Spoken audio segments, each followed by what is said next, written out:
Hi, Anna. Thanks for your video.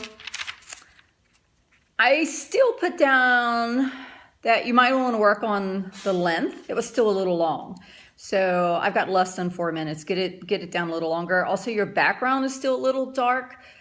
I mean, you may not have a background as bright as this, but you want a bright background. Put a light behind you, cast it out, put a light on you, whatever you need to do. I mean, it can be a flashlight, anything, but just get some light on you. I enjoyed reading where you said that you were very accepting of all kinds of people, no matter what. You just don't notice. And that's great. However, just because you feel that way doesn't mean that the rest of the world does. And as an administrator, you feeling like that is great, but you have to be very aware that other people do not. And you have to be able to counter that. You have to be knowledgeable of it. I love the gender story about wrestling and the way you were raised. I was raised the same way. I probably had no clue that I was a female until I got into the workforce. And then I quickly was made to realize that I am a female and that there is a difference. But my parents certainly never did that. I can run a backhoe. I can do construction work. I'm quite skilled in blue collar as well as an educated female as a white collar individual. So for me, it's always often when men start talking down to me and don't think that I know anything about construction, especially when I was a superintendent. It was very aggravating. I probably knew more about construction than some of my maintenance people.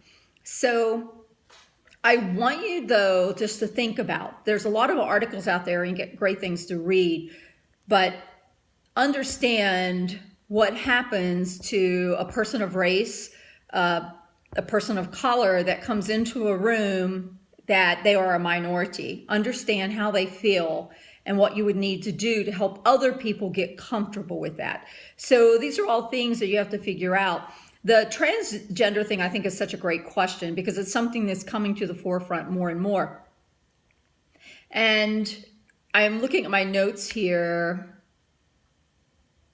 You talk about you don't want to single that person out, and you would try to figure out how to acknowledge it. And there's always the possibility of using the staff bathroom.